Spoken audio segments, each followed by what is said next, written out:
Welcome back to another episode of the Bulletproof Dental Practice podcast. Today, Craig and I are flying solo because we keep getting so much love from you guys that you just want more of us. And boy, that's flattering. It really does fill my heart with love, Craig. And that's a cold, dark place, Pete, to fill. Is. I was about to say, that's about as touchy as I'm going to get. Exactly. I had to comment on, if you guys out there listening want to hit the funniest comment ever, go and read the reviews we just got. And someone wrote as a title of the review for the podcast, the greatest bromance in all of dental history, which is just funny. I think our banter towards each other, but his review was hilarious. He or she, I don't know. Dr. Ann Coe. Ann White, sorry, Dr. Ann White. It was just hilarious. So Craig, I don't feel like we have a bromance. Yeah, we do. It's good, man. It's right, good friendship. Everyone should have a bromance, right?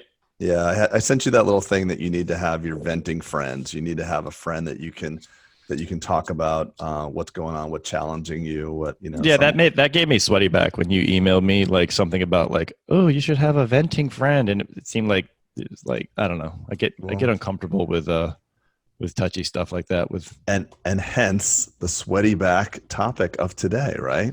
Well, wait, but yes. I want to talk. This is going to be awesome. So, but I want to talk about for a second the thing I screenshotted you yesterday from our friend Troy. Yeah, this is crazy. So I got it up here. Give some context. So I think it's really important. So I think was this from the first summit? Geez, yeah. It was. Yeah. It was. But it's important because honestly, this is the thesis of why we do what we do. So when we get shit like this, it's like, okay, this is like where the rubber meets the road. I just think it's amazing to be leaning into the industry the way we do and leaning in, because it really is. It's a lot of work, but it feels good. It's one of the things that I really am loving about my life right now, is being able to lean back into the profession and then to see evidence-based data that comes back that supports that. So exactly. Go ahead, Craig. So, obviously I don't want to go tangential here, but Pete and I have on our docket of things to talk about the difference between theory and practice. And you've heard me talk a lot about this, and Pete and I are kind of, amped up about this idea, because we know that in dentistry, we're filled with people that don't have real practice, specific knowledge and practice management and growing practices. They have a lot of theory. They may not even be a dentist, and they're consulting, and they're taking, $20, $30, $40, $50,000 a year. Sometimes 60. And I know. And I asked me how I know. And I asked those people, because I meet with a lot of dentists, how did it go with, Mr. Jones or whatever? Not really good. We learned a little bit, but did your revenue move? No, it didn't. So unfortunately, our industry is rife or filled with those who have theory and they're not practical. So we have a 10 times guarantee on our summit, and it's just really cool. So this is the actual screenshot of what this guy wrote, Dr. Troy. He said, you just seriously, this is the context he just wrote to us. You just seriously blew my mind with that podcast. Hey, obviously you can see I don't get on Facebook much. I appreciate the feedback. By the way, make sure you come to our Houston Summit in February. You get the ticket at cost essentially because you're alumni. So he went to one already, so he gets a reduced fee. Pete, I guess you wrote, because I didn't write this, bring your team. We are really going to talk about marketing stuff like that. He said, all good. We are just at a different level now. 27% increase in revenue in the year since the summit. That's 5.2 million in 2018 to looking at possibly 7 million for 2019 if we crush it in Q4. My team is already asking me to go to the next summit. Hopefully we can make it. Thank you guys for helping me break through my own ceiling that I created. Thin air up here, brother. So that was 2 days ago. 27%. So that just gives me. And what's cool about that, Craig, is I remember him literally when we were at 2 years ago. I remember him being like, we just can't kind of break through, and like it's so evident that like what got you here sometimes won't take you to the next level, right? What gets you here won't get you there, and so and we're all set, like you say, by our own limitations, our own paradigms. And sometimes it just takes like a new idea that takes you to a whole new plateau of like, holy shit. Yeah, but You know, that's the reason why we do the as guarantee on the exactly what I summit. was, It's exactly why we do the guarantee on the summit. It's because I'm like, no one else. I would love for all those guys. I don't want to say their names because they're all nice people. And some of these people that are consultants are good friends of mine. I like them. But I would love to just tell them, you have no freaking business charging people this amount of money and taking the money because you're not helping them. You've not built these things. You don't know how to run. You've never had 4 and 5 associates. You've never run a $2.5 million hygiene program. You don't know how to do it. I didn't know how to do it either yeah, 10 but years Craig, ago. I mean, all right, I'm gonna play devil's advocate. Like that'd be like saying like Tiger Wood has a coach still. Tiger Woods has a coach still, right? So he's never won championships in Masters. So if someone's But trying to win Tiger, a no. But Pete, Tiger Woods' coach has been with Tiger through the okay, Masters. all right, All I'm fair. saying is, I understand you don't have to be a dentist to be a dental consultant to help a practice, but you have to have specific knowledge. You have to. We've been between you and me. We've been through all of it. We've had, it's the same thing as like, hey, Pete, have you done that? Oh, I did that. It didn't work. I'm like, yeah, it didn't work for me either. Oh, like, what did you do for your hygiene? How'd you put them on a hygiene compensation package? Well, I tried that. It didn't work. And I got burnt. I know because I didn't put the benefits in. And oh, this is, Mhm. how do you cover CE? What do you do with CE? What's your associate contract look like? What do you do for this? There's so much specific knowledge that the only way you'd know it. And again, it's not to pat our own backs. Although that's what I'm doing right now. It doesn't sound like it, right? Yeah, it's a humble brag is what's really going on. But it feels good, and I'm okay because Dr. Troy, we added $2 million to his bottom line, and I feel immensely proud of that. And it wasn't, he paid for the ticket to a summit and he listened to some podcasts. So that's awesome. And that's So cool. that I do want to circle back to something you just said. That alumni of either of the two summits we've had can take advantage of literally it's almost at cost because I mentioned that literally almost at cost of coming to the summit because we just wanted to reward those of you who have been kind And of with us since the day. it's also good for us too, because as alumni, we call them VIPs. They get special badges and they're able to help. So we've had many people that have gone to both now and coming back for the third as well. So that's cool. It's just a no-brainer price point at that point. So if you've come to a summit, if you have an idea of coming again, definitely reach out and we'll give you that code for the registration because it's just a no-brainer. All right. Cool. That wasn't the point though. That wasn't the point. The point was the point of our conversation was Sweatyback Conversations. I love it. I love it. So let me give you I want to give a background on Sweatyback because I use it so much that, and I think I've told even in the book, I think maybe we talked about this. So Sweatyback is a term that my country wife termed for an uncomfortable conversation. Something so uncomfortable that when you think about it, your back glistens up with a little sweat and you get that little moist on the back and you're just uncomfortable. So it's sweaty back. So in my household, we just say, oh, you need to have a sweaty back conversation, something that you just don't want to do. And Craig, I'm going to make a statement here and you can give me a rebuttal on this, but I would venture to say that the number one reason that dentists quit or want to get out of dentistry is due to the drama that goes on in the office. Or to their patient. Yeah. To their patient. I don't think it's patience as much Yeah, as I think people, we start to categorize patients. I see a lot of venting. You're not the Facebook troll that I am. I go on like these chat rooms and and everybody's griping about the patient. They don't appreciate us and they can't believe this and they go to Smile Direct Club and they have no value for what we do. So there's an internal conversation like that as well. Okay. And that maybe look, it's hard to pinpoint because everyone's different for their reasons of the pain in their life, quote unquote. I just know that I talk to a lot of dentists who we all know, and literally everyone will raise their hand and laugh. Like, who has that one person in the office who literally just gets to do whatever they want and they get to cause drama, but they're such a valuable team member that blah, blah, blah, blah, blah. Right. And we know it's a cancer inside the practice. It's a toxicity.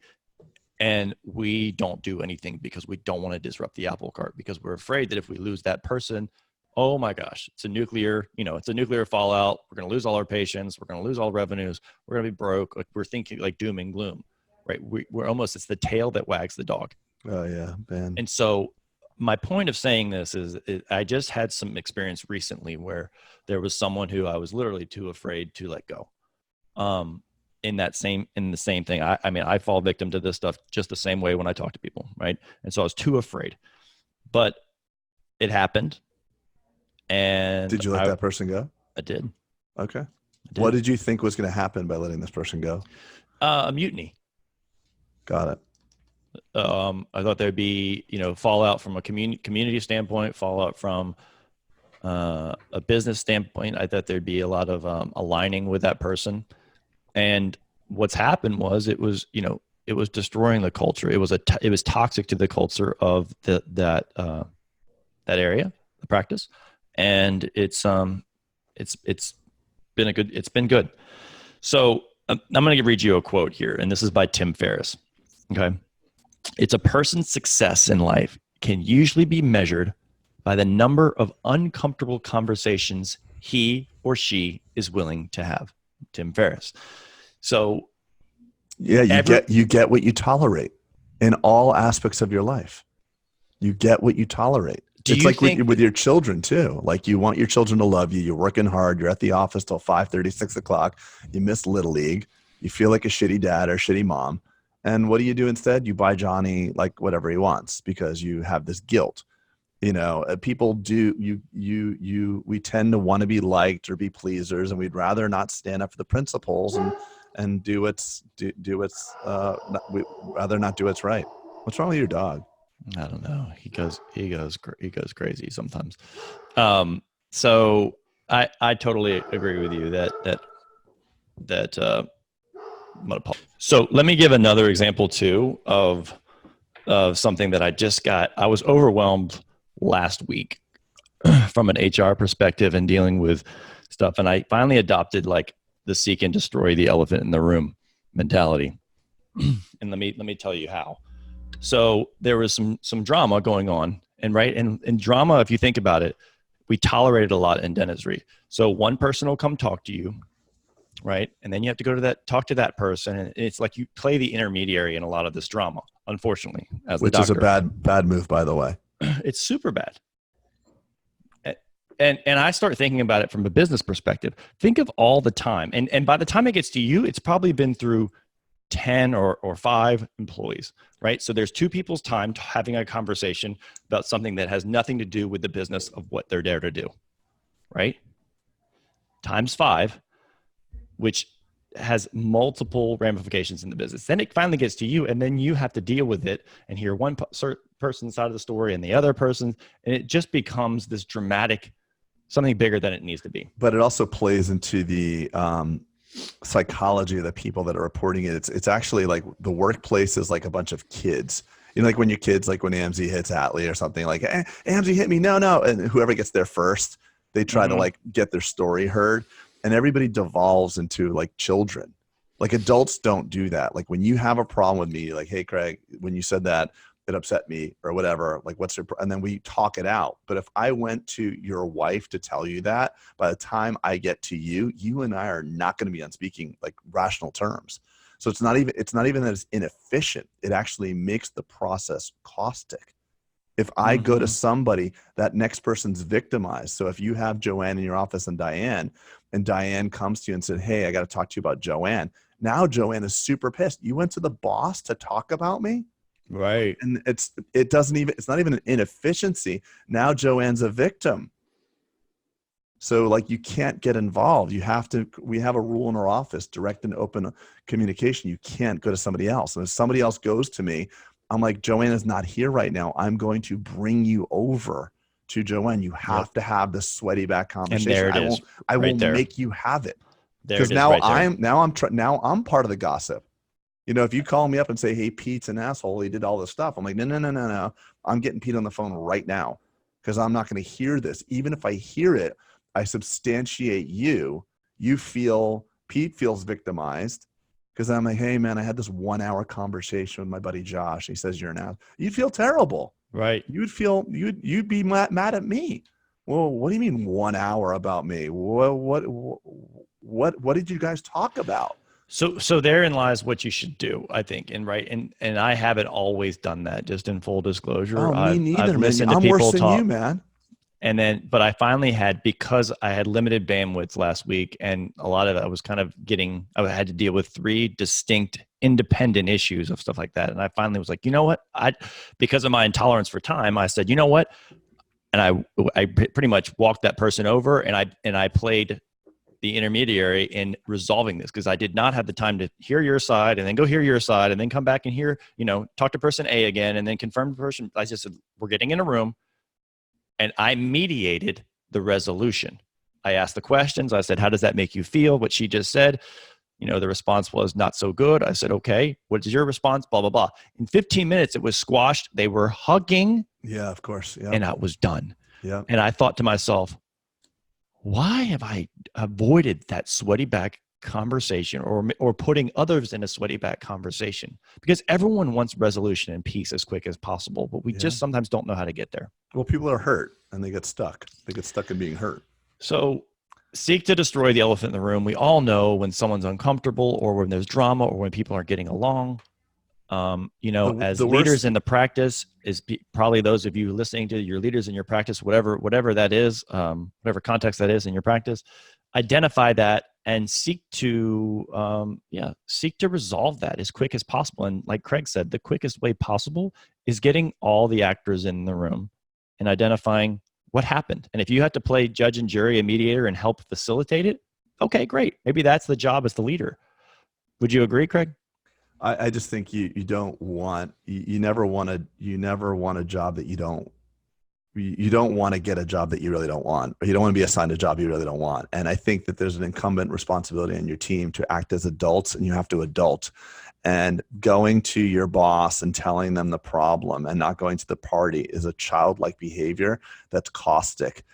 Even with my own children, what I do with them, and I don't know, I'll tell you in 15 years if this works or not. But when Gavin says, Sage hit me, and they both come running, no, he hit me. No, he hit me. I'm like, you're both punished. Both of you go to your room separately. You're both punished. Because if you have to go to me, I'm not going to sit here and be the judge and jury. I don't want to get involved. You can't work it out because you love each other. And they both get upset, and they're both like, no, we'll work it out now. Because they're like, we'll work it out. I'm like, then, don't go to me. Because if people depend on you because you're 2 people, they did not want to have the sweaty back conversation. Right. So they came to you, and you were a facilitator, which is great, but a higher level would be like, hey, we all live in community here, and you don't actually need me to do this. I just think there's a next level. I'm not talking about every little issue that comes up, but obviously some things come to a precipice of just like, it's just, you can just cut the tension with a knife in your office. And and there hasn't been resolution. Yes, I agree. There should be an autonomous team that should be able to come to resolutions independent of you, right? Because you just don't have the bandwidth to do that as dentist and leading the practice. But they don't do it in any other part of their lives. But if it doesn't happen, everyone knows. You can sense that in the morning meeting or something when there's just this weird air. You can sense it, and then you know who the people you know who the people are. So, and by the way, that energy you're describing, Pete, that is cancer to your business, to your bottom line. It kills your business. And that's what I was just going to go. Oh, sorry. No, it's fine. It's fine. But like, that's 100%. Like, this podcast is about the business and really of dentistry, and it does kill your. It's so and the funny thing is, like, the dentists are out there like, hey, we want to pick your brain about marketing. Meanwhile, Sally, the hygienist, does not talk and hates Diane, the front desk person or the administrative person. Talk about if Disney ran your hospital, right? I think that was the data that you said, that basically people judge the experience of the hospital based on the authentic relationship between the doctor and the nurse. How likely someone is to refer to a hospital is directly related to how well the perception of the team getting along is. It's not the care. So if Diane hates, if there's 2 girls or 2 men in your practice that really don't get along well with each other, your bottom line is suffering. That's data proven. That's not woo-woo shit. You know what I just picked up on too? You and I always say team. Always. Right? And I think that vernacular in our practice is something that, I think that's important to say. And I don't like the word staff. Well, and even worse, says, it's an infection, blah, blah, blah. I don't want to play jokes with it. I'm just saying, like, the more you can say we are a team and refer to your team as a team, the more it's like, hey, we're on the same team, as opposed to we're just hired staff members. And I want to do a deeper dive into that just for 1 second. All thought is Of course you subvocal. do. All thought is subvocal speech, Pete. So All thought is subvocal speech. Let me so unpack you're that. actually right now, your thought process, you're talking to yourself. I got to go do this. Oh, fuck, I'm overwhelmed, blah, blah, blah. The words you choose create the experience. So you could tell me, hey, Pete, how's it going? Bro, I'm busy. I'm overwhelmed. Okay, well, what's up? I'm just overwhelmed, man. I'm going for a 3-week vacation to Europe and I have to pack. That's a different version of overwhelmed than, hey, Pete, what's going on? I just found out a family member is really sick and they're in the emergency room and overwhelmed.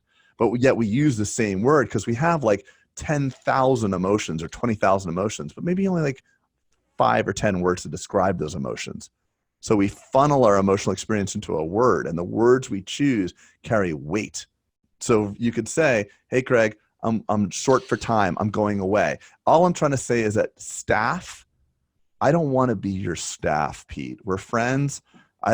There's certain things that I don't want you to identify me as. I am on your team as the podcast and different things we're creating. We're on the same team. I'm not your subordinate, and no one works for me. I don't like it when people say I work for him. You don't work for me. You actually work for the patient. Today was Boss's Day. I don't know when this is going to air, but today's Boss's Day, and they acknowledged me for being a boss, and my office is decorated. That's why I have that pom-pom stuff. Oh, I thought those were loofahs behind you. Yeah. Yeah. So I have all these cards and things around. And I just said, guys, I want to make a point. I really appreciate the kind sentiment, but we all work for the same boss in this practice. The boss is the patient. My highest calling is to serve the patient. So every day the patients are our boss. They're the ones who pay us. I may make some decisions with your guidance, but the boss of this practice is always the patient. And I think it's important because the subtleties of language are the key to leadership. And staff are calling someone, I'm doing the Audible version of our book right now, calling someone front desk. I am front desk. That doesn't feel very good. I'm a piece of furniture. We should aim to eradicate the staff word from dentistry, at least. Let medicine and other places own that one. But I think in dentistry it is the team. And I think going back to what we're talking about, seek to destroy the drama in your team, or else it will grow and you will feed that cancer inside your practice. And I want to talk. Can I talk about my hygienist? Sure. So I had this very top producing hygienist about 18 months ago. She loved the business like it was her own, really cared about me deeply. At least I thought she did, and always felt like she did. And she was the highest producing person, and people were always telling me like, hey, that woman, she's awesome. She's such a great face to your business. She was with me for like 10 years. And little by little, I guess our relationship, unbeknownst to me, started going wayward. In my opinion, I treated her very nicely, but maybe I treated her too nice. I don't know what happened, but she started to resent me in the practice. And I didn't realize that was going on. So one day she resigns, and resigned over something I thought was fairly benign. Without getting into too many details, it was really, she didn't want to resign. It was a cry for help, I presume. I don't really know what happened.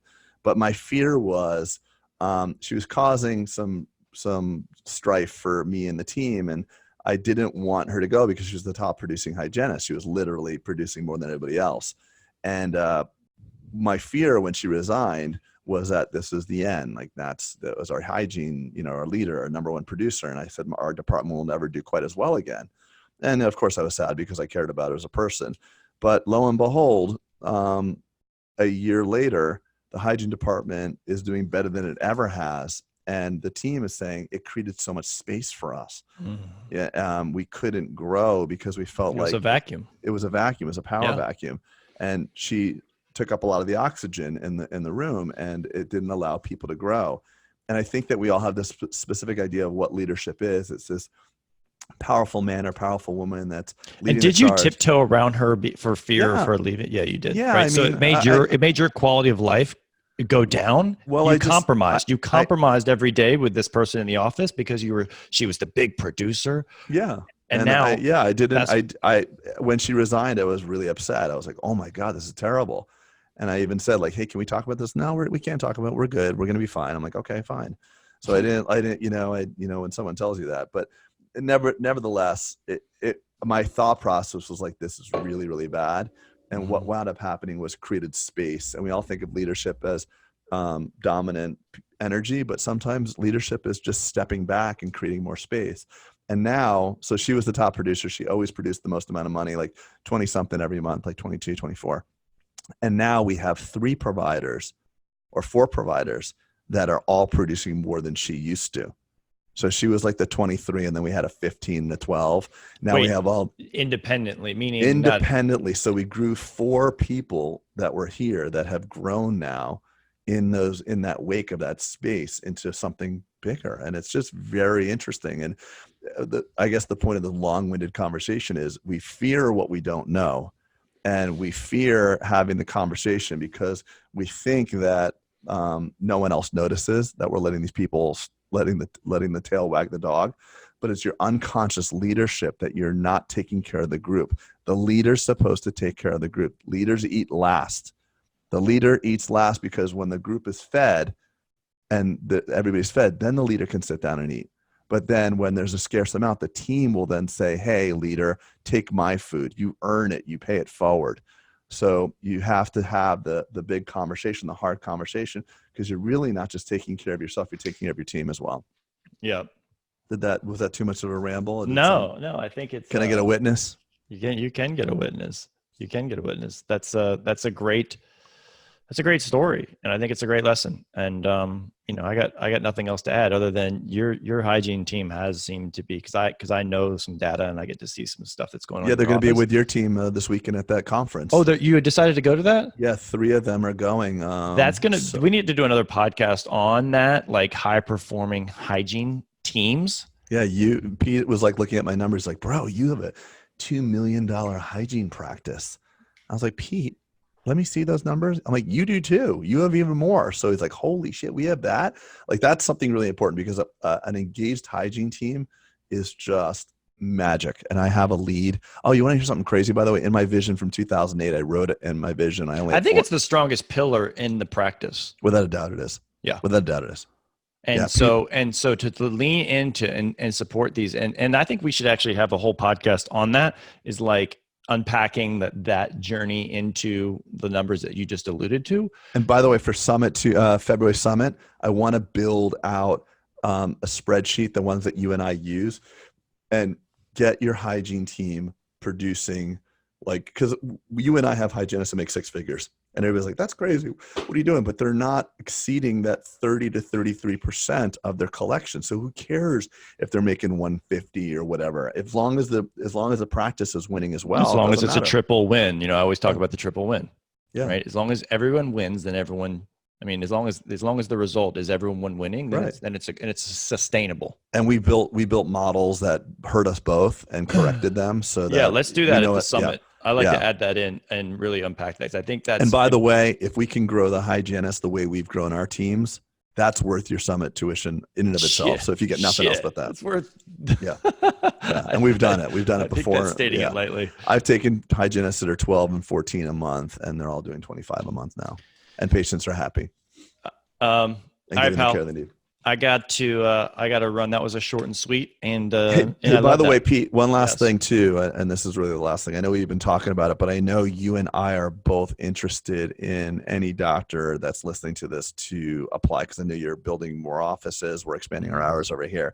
So if you live in the Atlanta area or wanted to live in the Atlanta area, Pete is open to meeting a rock star dentist that wants to grow and hustle and be bulletproof. And as am I in the South Florida area. If you're listening and you're a fan, if you have your own practice and it's doing okay, but you don't want to go at it alone, we're always open to discussing. Hit us up. We're here. We want to work together. That's great. Until next time, friends, over and out. See ya.